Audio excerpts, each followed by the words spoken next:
Добро утро, почитувани слушатели на Радио Лидер. Добре дојдовте во уште едно издание на утринското еспресо на добро познатата фреквенција.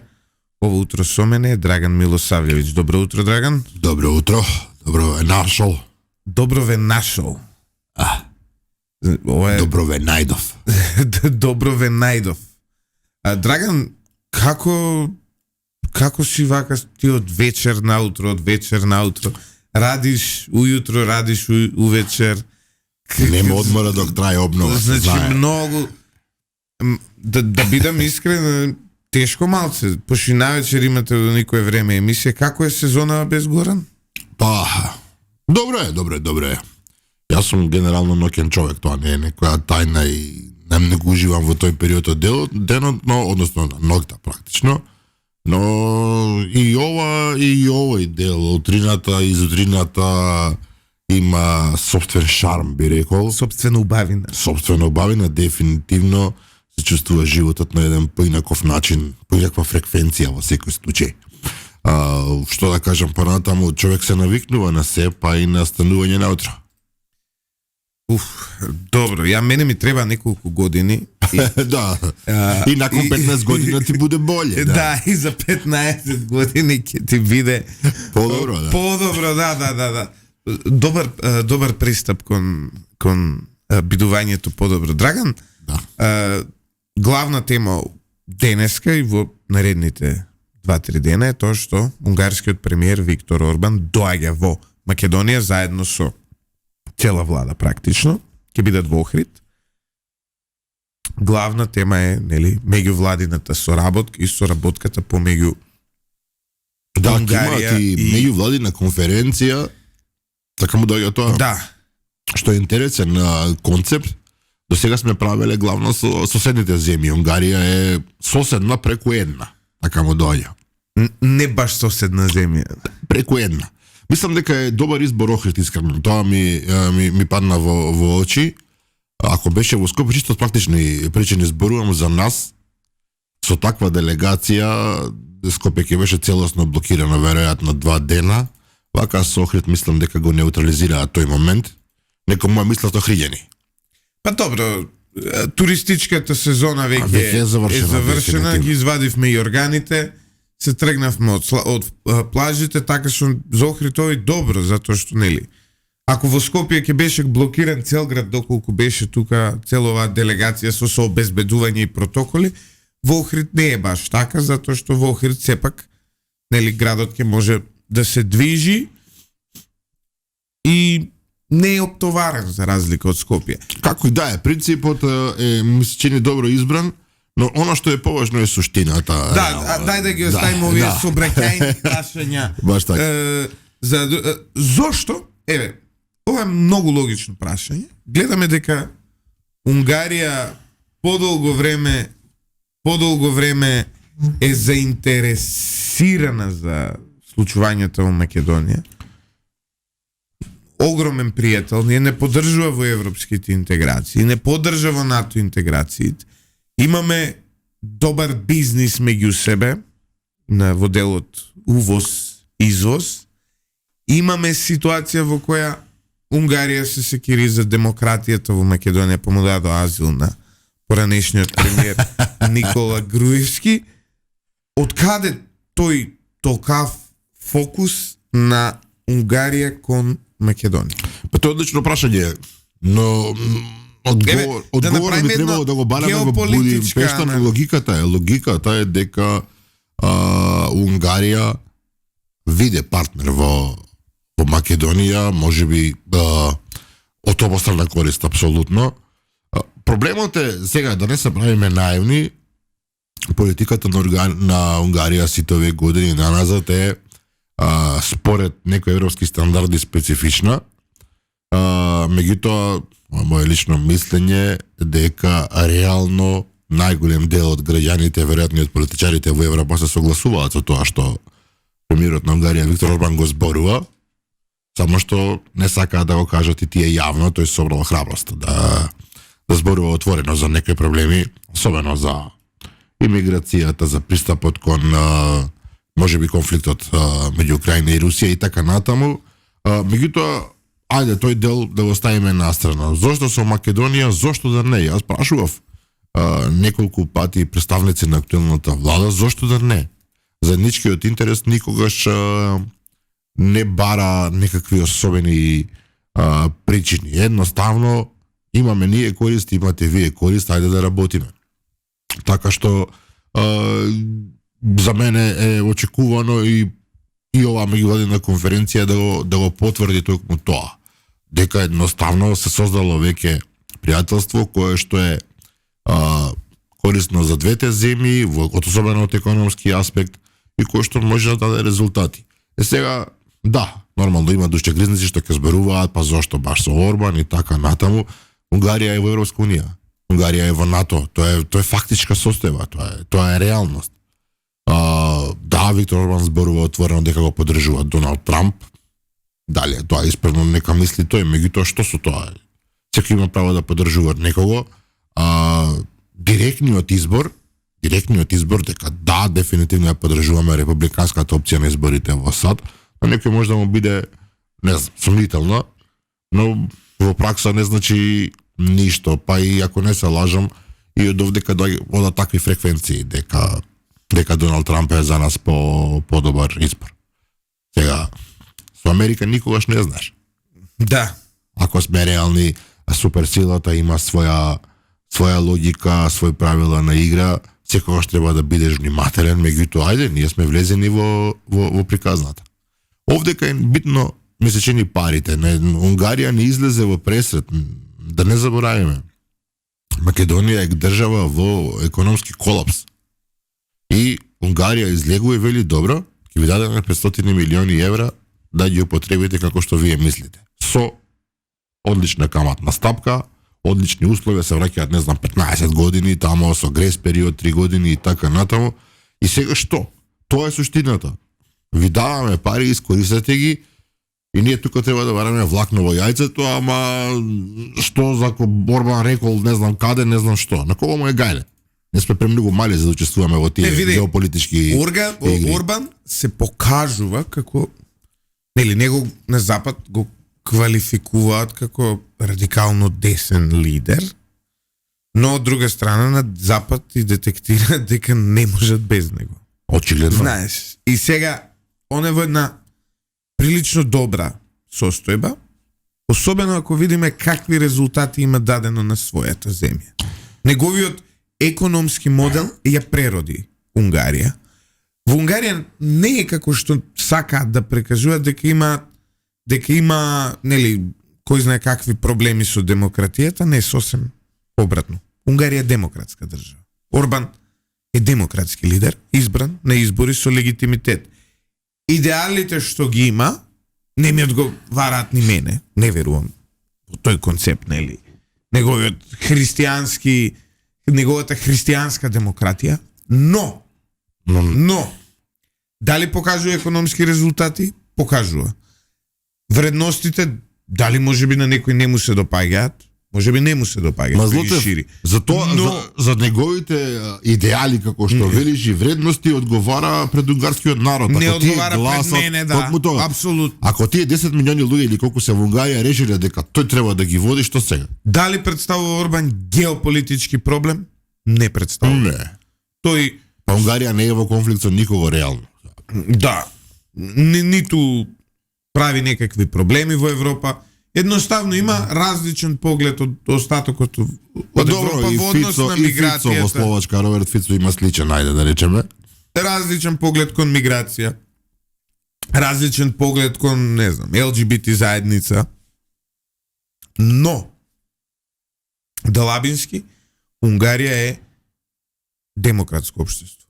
Она што тој го прави е еден систем кој за Европската унија во овој момент е енигма затоа што тој прави и огромен раст, и убаво живеат граѓаните и се, а не излегува на море. Нема кој знае какви ресурси. Унгарија во суштина и историски ако гледаме, Унгарија е многу специфична и по својата местоположба и по своето население органско, ако така смеам да кажам. Унгарците ниту се Словени, ниту се Германи. Најдени се во средина меѓу словените и германите, веќе 1000 години и повеќе и се сногиат, како би рекол, се сногиат како знаат и умеат, со своја собствена култура, со некоја собствена традиција која што во огромен дел европска се разбира, централно европска, од друга страна и оригинална. Јазикот нивни е исклучително тежок за контање, за разбирање, за учење, тоа е нешто сосема поинакво од било што е поврзано. Треба да си боцевски за да го научиш. Треба да си боцевски. Мислиш дека боцевски научил унгарски? Да бе.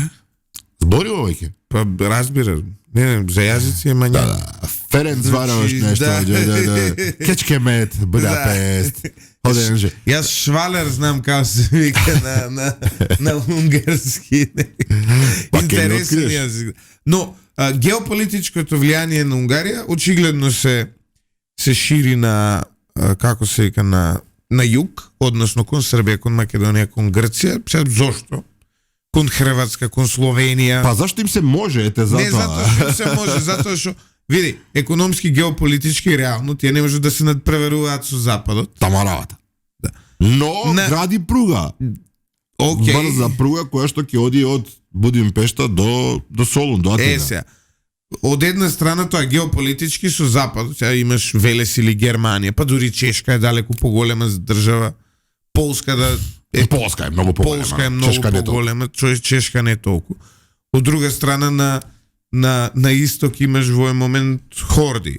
Сега како да кажам, истокот, тоа што е исток од Унгарија е воена состојба. Украина, така е. Русија, две земји со кои реално унгарското малцинство поголем веќе подолг период има сериозни проблеми во Украина. И не можат геополитички да се шират на кај истокот, затоа што на истокот имаш хорда. Во овој момент немаш таму здрава ситуација, а југот од друга страна тие се економски поразвиени од сите земји кои се јужно од нив, технолошки поразвиени од сите земји кои се јужно од нив и тие може преку девелопментот преку развивањето сега да не го користам овој глупав англицизам, можат да профитираат, но и ние може да профитираме од тој основата на целата работа. Например, таа пруга Солун Будимпешта, која ние најавуваат и која веројатно брзо ќе биде да се реализира, практично значи дека ќе имате еден огромен трговски коридор, буквално од било каде од светот, него ги речат Кина, не е само Кина. Пристаништето во Солун може секој да го користи. Тргнува возот од Солун и го имате во срцето на Европа за неколку часа, баш така. Тоа значи дека оваа геополитичка, геостратегиска позиционираност на Орбан кон Македонија значи дека ние сме прилично географски значајни за неговиот проект. И тука што е проблем? Нема проблем. Има проблем, ми се чини дека проблемот е само во главите на некои луѓе кои што овде во Македонија инсистираат да има проблем. Знаеш, особено во економијата, интересот е клучен, не се работи дали треба некого да сакаш на емотивна основа, да го љубиш, да би го ближниот свој, туку дали имаш заеднички интерес. Овдека интересот е јасен и ми се чини треба да се зграбчи денот. Така што јас лично го поздравувам целиот моментум, иако се разбира мора да бидеме внимателни, затоа што не знаеш што носи денот, а што носи ноќта. Имаме некаков проблем со звук или не? Не, се е во ред. Сакам да кажам и ова негова посета дводневна на Охрид, на Орбан и на речеси целата унгарска влада, како што рече ти, може би ќе биде и показател токму во тој правец, дека работите одат кон подобро. Понатаму се работи за умешност на македонската влада, како се разбира сето тоа да го избалансира. Ние мораме да ги искористиме сите прилики што ги имаме, бидејќи Македонија за жал не ги искористуваше во минатото приликите што и се појавува на хоризонтот, значи мораме да ги искористуваме. Од друга страна се разбира мораме да држиме до својот сопствен интерес И не смеме да дозволиме она што некои злобници го најавуваат дека не знам Македонија ќе стане унгарска колонија и слични глупости, односно го задржиме оној како да кажам момент на дистанца кој што е неопходен да се знае сепак кој и кој е дома, а кој не е. Да, да. Така што се на сајт да видиме. Утре практично се вистинските средби.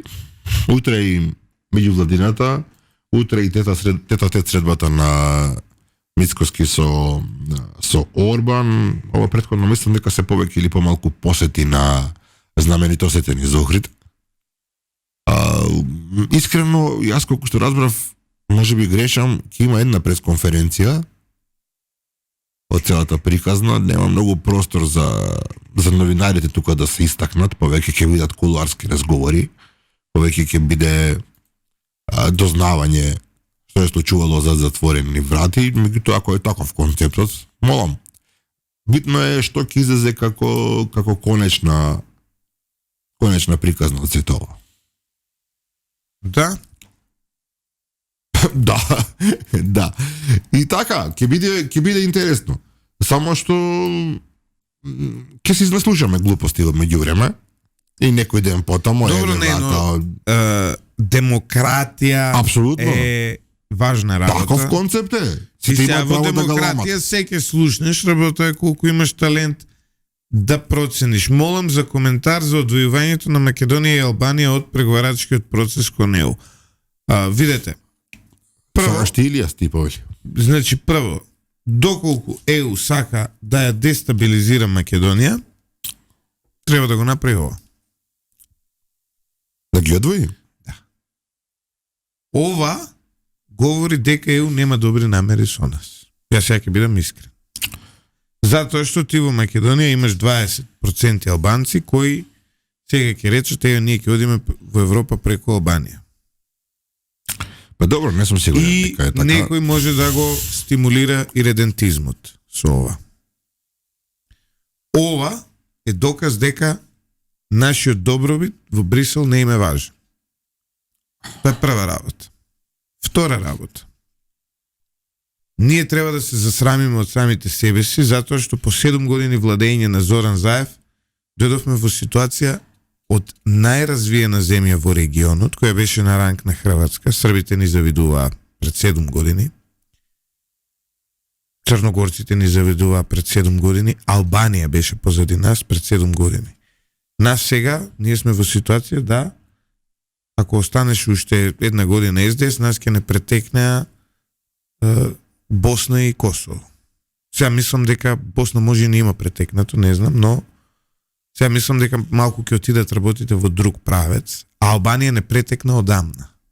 Албанија станува едно од најатрактивните за инвестирање дестинации во Европа, каде што милиони и милиони капитал се носат и се инвестира на брегот, кој беше неразвиен, нели, но сега се развива со огромни инфраструктурни проекти, огромни туристички, нели, и така натаму. Добро, за тие што не знаат, Албанија имаше проблем со оној градоначалник што беше апсен, со грчко потекло, меѓутоа како го ослободија ликот, Грција се одлучи да запре блокадата и на 15 октомври Албанија почнува со првата со отварање на првото поглавје. Нека име со среќа, молам.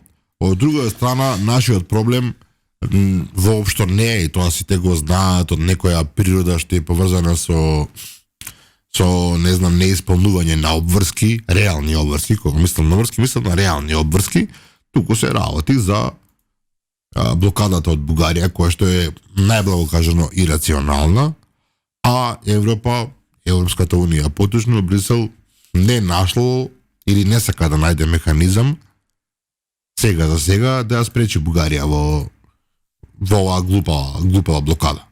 Така што ова беше нешто што можеше да се очекува, порано или подоцна. И сега повторно истите злобници, истата екипа овдека во Македонија која што живее практично на сметка на лигавење пред надворешни фактори, да не ги спомнуваме со име и презиме, многу се ќе ни одземе време. Истото го повторува како и во случајот со Унгарија, ете, сега не претрка, ете и Албанија. Добро, ова се логични последици на чекори преземени во минатото. Најголемиот чекор се разбира е оној договор со Бугарија, кој што го потпиша еден премиер порано и кој што беше толку блескав што после тоа, иако беше договор за добрососедство и пријателство, буквално ги руинира односите со добрососедство и пријателство со Бугарија, односно стана се, освен добри соседи и пријатели. Така што ние можеме да извлекуваме само заклучоци. Новата влада постави нов пристап во работите без прифаќање на уцени, смело и опасно во исто време. Верувам дека ќе се одржат на таа линија, меѓутоа во меѓувреме дипломатијата ќе работи како знае и умее.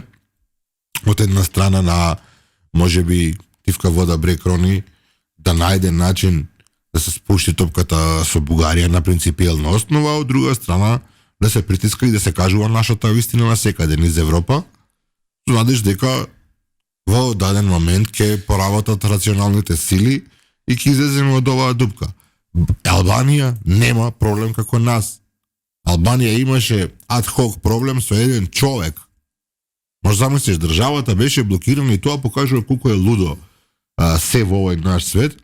Цела една држава на својот европски пат беше блокирана поради еден човек, кој што според друга земја не бил ставен во притвор, во затвор како беше, како што треба.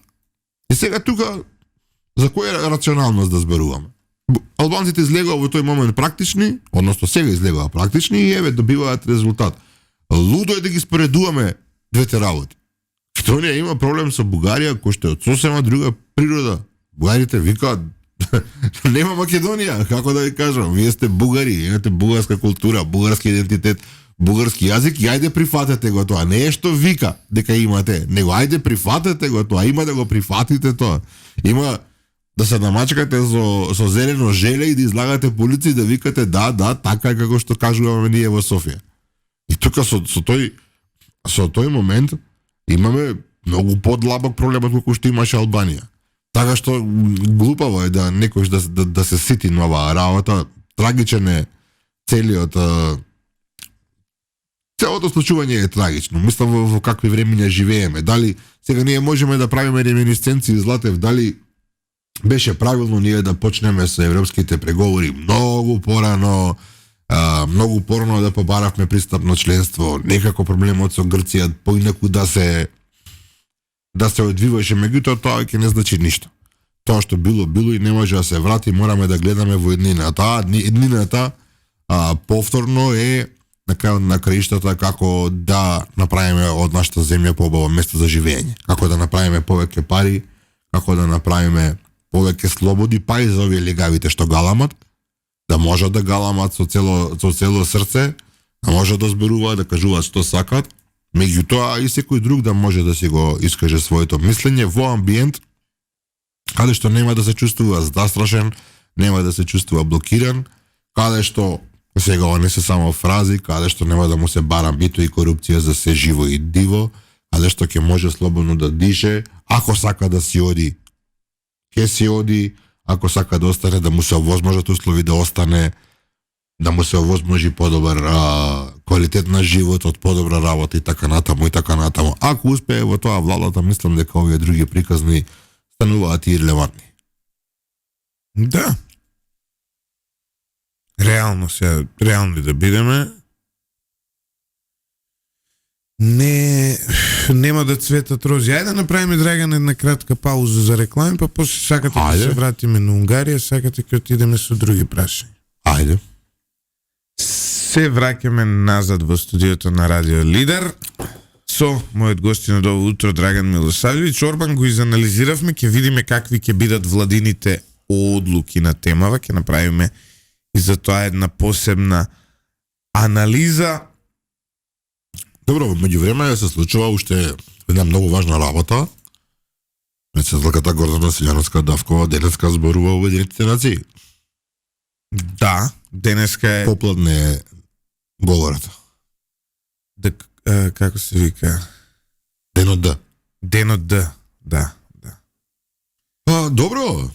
Според најавата, мислам нормално ќе се вратим на македонски јазик, она што спев да го прочитам од најавите и од оно што го знам, е дека председателката ќе одржи говор во кој што нема да биде сосем фина, дури и кон Обединетите нации. Оно интервју што го даде за Мија Чинам, прилично јасно кажа дека и самата светска организација носи вина за се она што и се случуваше на Македонија во последните години. Така што добро е да се потсети, бидејќи навистина македонската приказна е трагична по многу нешта. Јас ги мразам овие изрази како трагично, лошо, тажно и така натаму, затоа што се асоцираат на безнадежност. А сакам да гледам во перспектива на работите и со оптимизам. Меѓутоа треба и некои работи да се кажат отворено таму на светската сцена, каде што наистина ретко можеш да се исправиш пред сите и да го кажеш тоа што го мислиш. Од друга страна пак ќе се фокусира председателката и на она што може да се направи во иднина, да се променат нештата. Повторно се враќаме на ова иста приказна со Европската унија практично, слична порака. И добро е што и председателката и министерот за надворешни работи и надворешна трговија Тимчо Моцунски таму гледам остваруваат доста важни средби. Нормално повторно истите ликови овдека бараат влакно во јајцето, дали се видела со како беше со жбогар или со голоб. И сега ете Горан Момировски да го поздравиме тука во оваа прилика кој што е тама во Њујорк, ги изведи тие две фотографии кои што очигледно некој намерно ги заборева, каде што јасно се гледа дека словенечкиот премиер е на местото на настанот. Меѓутоа ние сакаме да правиме драма од се, сакаме да ни биде забавно и тоа е дел од нашиот фолклор на некој начин. Обидот да се понижи на било каков начин политичкиот опонент оди до таму што се прават и малку така глупави фалсификатчиња или извртување на реалните околности. Меѓутоа ете лесно е докажливо кога се прават такви ситни манипулации. Добро се не е баш дека е толку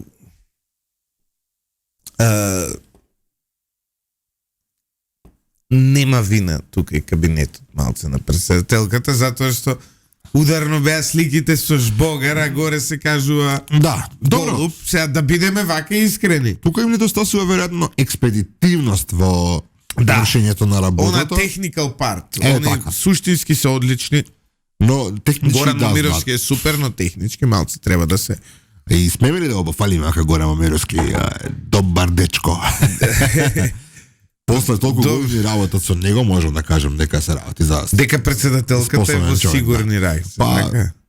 Реално Горан е добар лик кој што знае што прави во секој момент, така што немам сомнение дека ќе направи се што е потребно за да се двигуваат работите онака како што е замислено. Меѓутоа повторно велам, ние овдека на еден малограѓански начин се обидуваме да бараме проблеми и таму кај што ги нема, да се ситиме ако е возможно.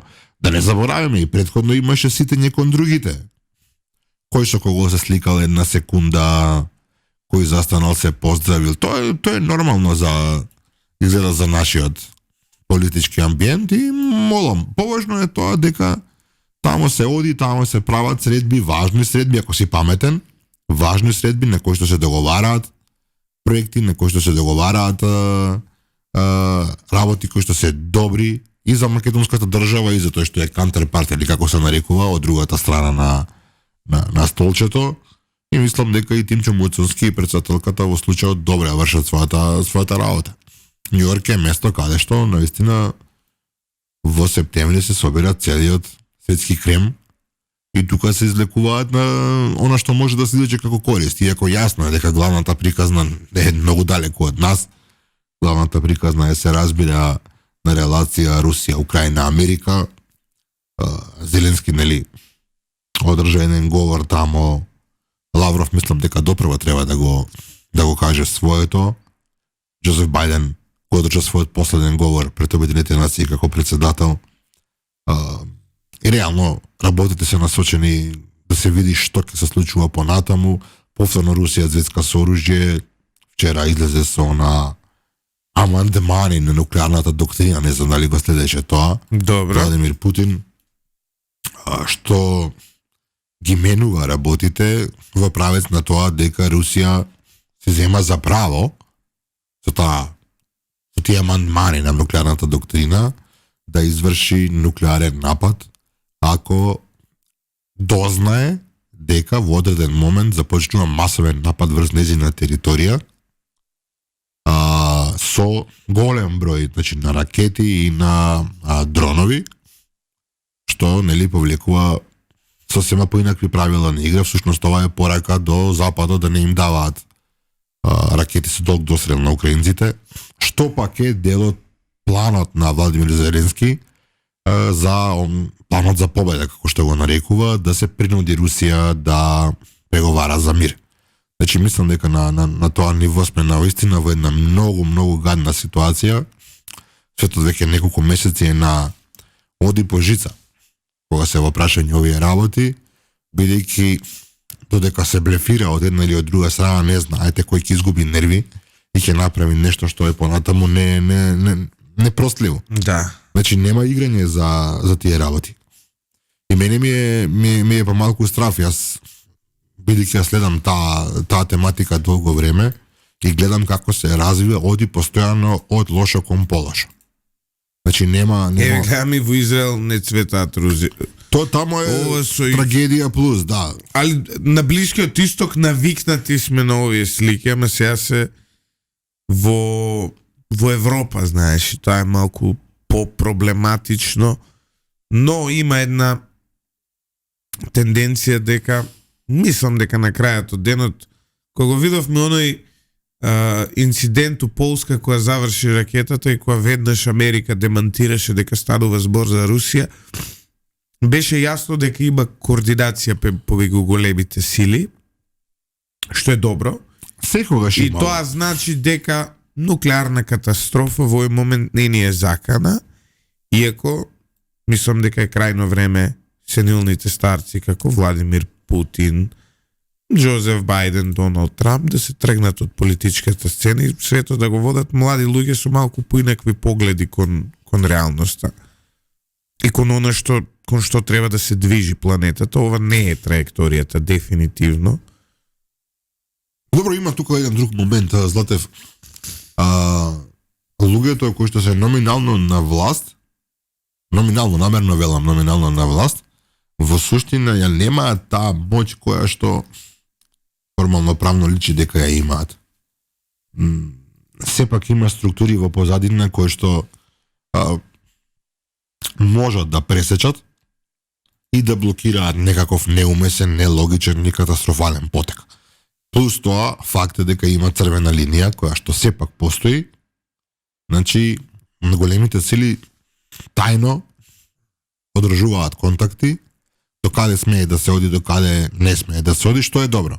Или нешто да сакаме да веруваме дека е така.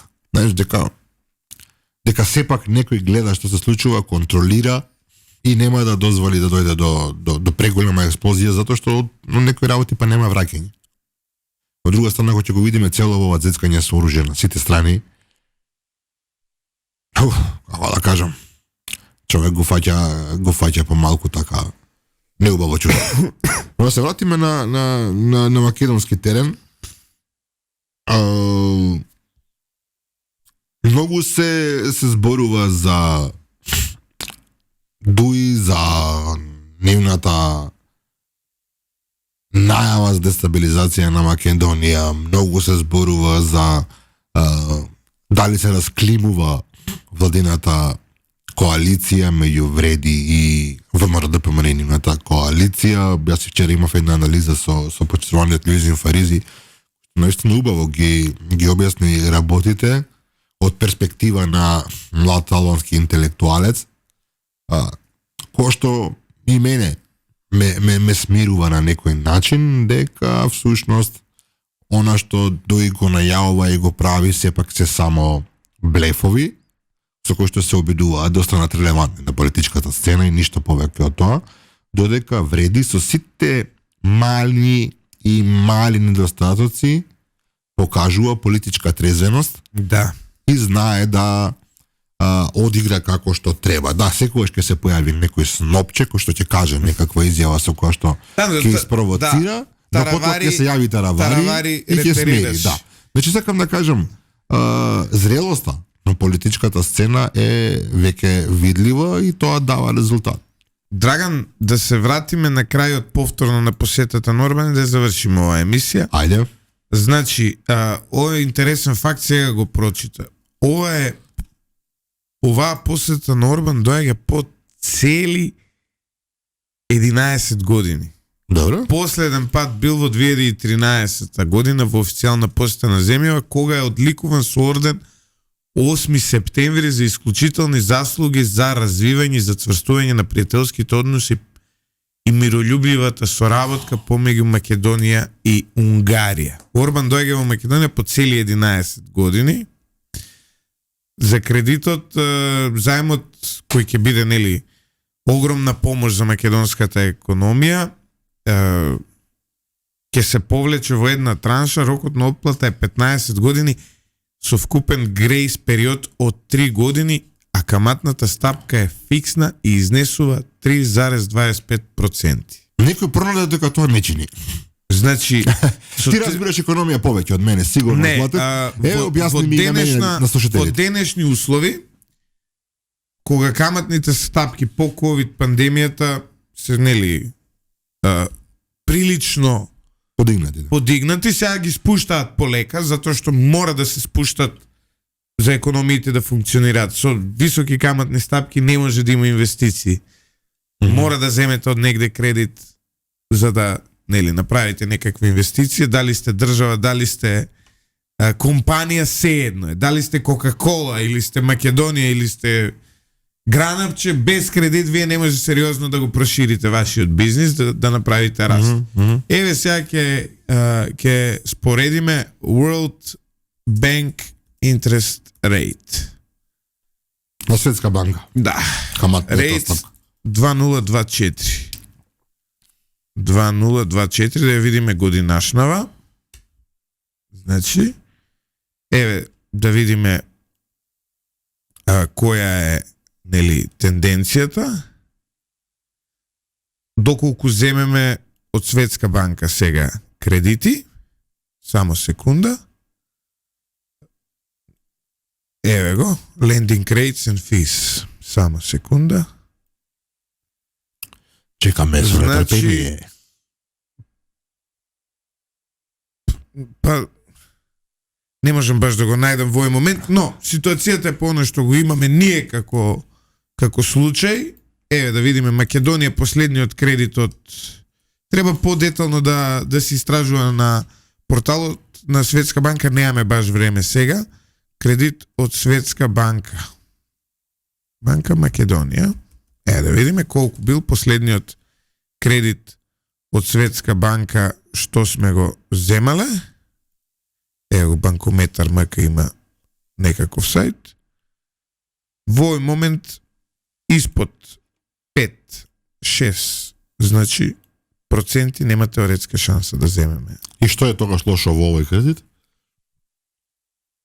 Не знам. Јас мислам дека исклучиво од практични причини. Ако добивате кредит со помала каматна стапка, тоа е добро. Што понатаму да зборуваме? Зборувам како лаик сега за економски прашања. Еве, ко треба помалку да вратиш, супер. да. За толку. Значи, последниот кредит кој го земал Ковачевски од Светска банка бил 6,05. 6,05. А ово е од Унгарија е 3,2, така беше? Двојно помалку. Двојно помалци, грејс период огромен. Ова се услови кои се онака, дури јас да сум Унгарија, да бевме јајки новинари во Унгарија, ќе го зашто? Ќе го критикувавме Орбан затоа што види, во ситуации кога ти имаш инфлација просечна некоја од 4%, 5%, Јасно. по ковид кризата, ти кога даваш со 3% кредит, ти си у загуба. Знаеш зошто, нели? Многу едноставно. Тебе, кога имаш инфлација од 4%, да речеме, ако имаш ти 100 денари, тебе наредната година ти вредат тие 100 денари си ги заштедил за 4% помалку. Помалку се разбира, да. Сега ти, одземи ги ти таа идна инфлација, која ќе одземеме од овие 3,2%, Може да биде и заработката што поголема, ќе ја да. добиеш може да Јасно. биде негативна. Јасно. Знаеш, може да бидеш у загуба што си дал пари на Македонија. Добро, но меѓутоа претпоставувам дека Орбан има одговор пред унгарската јавност зашто го прави тоа. Апсолутно. Претпоставувам дека тамошните новинари не се слепци и велат чекај малку зашто и таму Да. добива адекватен одговор. Инаку да бевме унгарски новинари, ние веројатно ќе го критикувавме Орбан зашто им даваш по овие Зашто друже услови Орбан пари. даваш пари вака? Па ние немаме, Иде те су ти- наши новци, немаме ние Не, пари за знаеш, делење. Особено во овој момент референтна каматна стапка во Македонија колку е таму? 6%, 5% на БРМ, каматната стапка. Не знам тоа, ти бараташ со тие работи. Кога спомнам Ковачевски, само морам да кажам, вчера се јави поранешниот премиер со некој интервјувце, кај што го обвини Курти за поразот негов. Албин Курти дека бил крив. Да. Затоа што не дозволил сеалбанска коалиција заедно со СДСМ против ВМРО ДПМН. Па сега ти види. Брате Курти, мало си нас заебо. Ги бе. Тоа е логиката. Во овој момент каматната стапка е 6,05 на благајнички записи, 6,55 на расположив кредит. Значи, ова е дупло пониска камата од оно што нашите нели банки некои има И некој промнете дека тоа е лошо. Така? двојно помалку. А некој- зошто е? Зошто е на благајнички записи и на кредитите 6,55 каматната стапка во Македонија? Поради очекуваната инфлација, ти годинава ќе имаш инфлација 3%, 4%, 5%, 7%, независно колку. И ако банката тебе ти ги даде парите по помалце од Да, дека фактички ќе работи без ќера. не без керво загуба. Дури загуба ќе оди, што нема никаква логика за нив и за нивните Пример, пари. кај хипотекарните кредити им се исплати, например, да ти дадат со помала каматна стапка, пошто рокот на отплата е подолг. Да. Да. И сега тука они имаат математика, некоја година нема да има таква инфлација, знаеш. Обезбедени им се парите, се молат да не ги плаќате да ви го земат станот. И тоа е, знаеш, Да. По можност левој да платите да ви земе. од прилика така изгледа тоа. И сега ова е чудно, многу чудно, морам да кажам. Чудно или не, еден председател викаше космодис демократија, шаша, вама функционира. Да. Охо, Ништо, Драган. кажи ми само молим те, што е со оваа книга што ја шеташ наоколу, не може да видат слушателите. Не бе, таа Од вчера преска сотир ја дое ја поклонивме на слушател. Тука стои денес треба да идам у ДХЛ да ја испратам. Македонското народно творештво показајка на степенот за умственото развитие на народот и огледало на неговата душа од професорите Наташа Котлар Трајкова. Некој македонизам на Сотир стандарден, што би рекле бугарите македонизам. Некој напишал добра екипа, уште шпрехензи дојч фали. Шпрехензи дојч, Ивица Шпрехензи- Боцевски се запослени државно. Да, моментално веслаат негде, Значи- кој во Њујорк, кој во Будимпешта. Припремаат посети на Орбан, Да. ја водат политиката на државата. Ние имаме многу поубава улога за волја на вистината од нив, помалку не боли глава очигледно. А Вака заработуваме утриски. тука негде. Така што нема нека. Не би зборал за парите. Значи, да не избориме за парите, ама од прилика ја не ги разбирам кој им е потребата толку со политика да се бават. Но Многу е тоа се поубаво избор во отстрана. животот. Се избор во Да. животот. Човек бира и како ќе се жени, и кога и дали ќе има деца, и што ќе работи, и така, што молам. За колку ќе гласа. За кого ќе гласа, да ќе има ли швалерка, ќе има ли пријатели или непријатели повеќе, за кого ќе најва у фудбал. Се на се супер. Се на се супер добро, Драган. да гасиме микрофоните за ово утро. Само беше. да кажам, и ова нема никаква ни малку малициозност во што ќе ја кажам. Толку е добра музиката на Радио Лидер, што и мене не ми се зборува, чекам да слушам добра музика. Доволно ви малтретиравме, почитувани слушатели. Дај пуштите си музиче, сега ќе имаме нешто од 80s, веројатно следно. Малце уживајте од денот, не се замарајте со политика и тоа е тоа. Поздрав.